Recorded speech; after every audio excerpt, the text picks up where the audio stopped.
At muli tayong nagbabalik mga kabsats para sa ating second dish. So ito yung aking tahong. Hindi ko tahong. Ito yung aking tahong recipe na talaga namang gustong-gusto kong linuluto. So ito guys, tahong natin na babad ko na siya ng water ng 1 hour. Tapos lininis ko na rin. Tapos mag-ano tayo ng butter panggisa. Tapos, itong chili oil with chili paste from Pepperons. Ayun, product ni Pepperons, guys. So, kung gusto niyo ng chili pepper or chili garlic oil, contact nyo lang tong number na to. Tapos, Himalayan salt and black pepper again. And lastly, hindi pa pala ito last. Oyster sauce, pampalasa. Tapos, itong onions, garlic, kamatis, tsaka luya.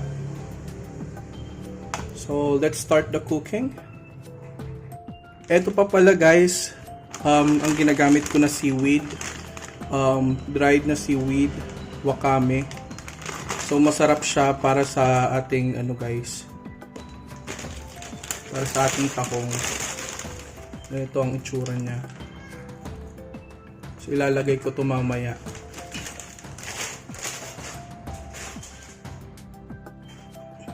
So simulan na natin.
Ilalagay ko na ang ating tahong.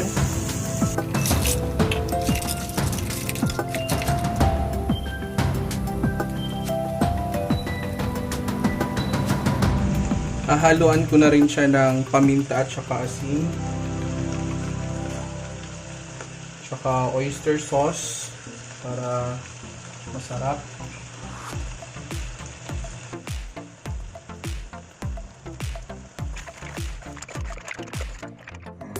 So lalagyan natin ng konting tubig guys.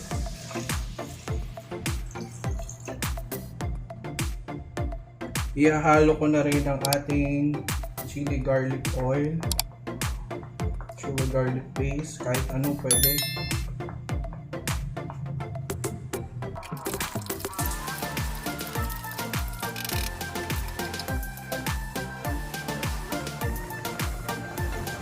Yan, dagdagan ko pa ng konting tubig kasi mamaya i-absorb to ng seaweeds na ilalagay natin.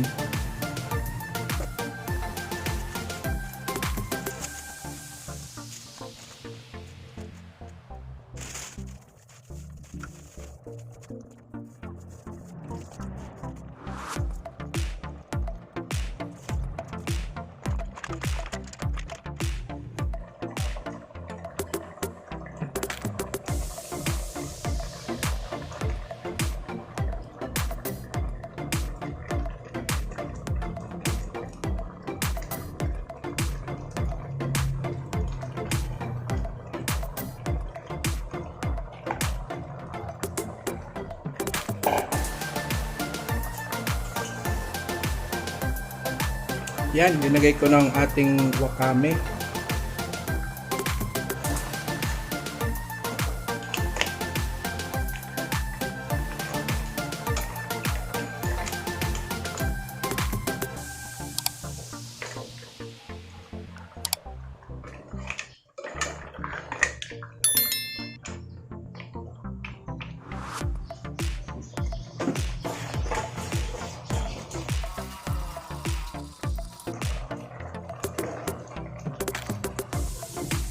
Tatakpan lang natin mga 5 minutes to 10 minutes, then pwede nang kainin.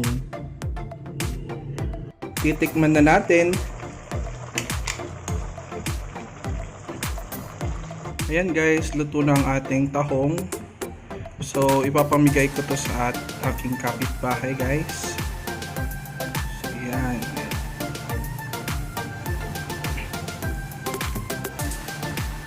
Ang mga linuto ko pala ay imumukbang ko rin. So, see you on my mukbang vlog. So, mag-subscribe na kayo ulit guys. At i-like nyo tong video na to. At i-click nyo rin ang notification bell button. Pwede nyo rin siyang i-share para mapanood din ng mga kakilala ninyo. Salamat!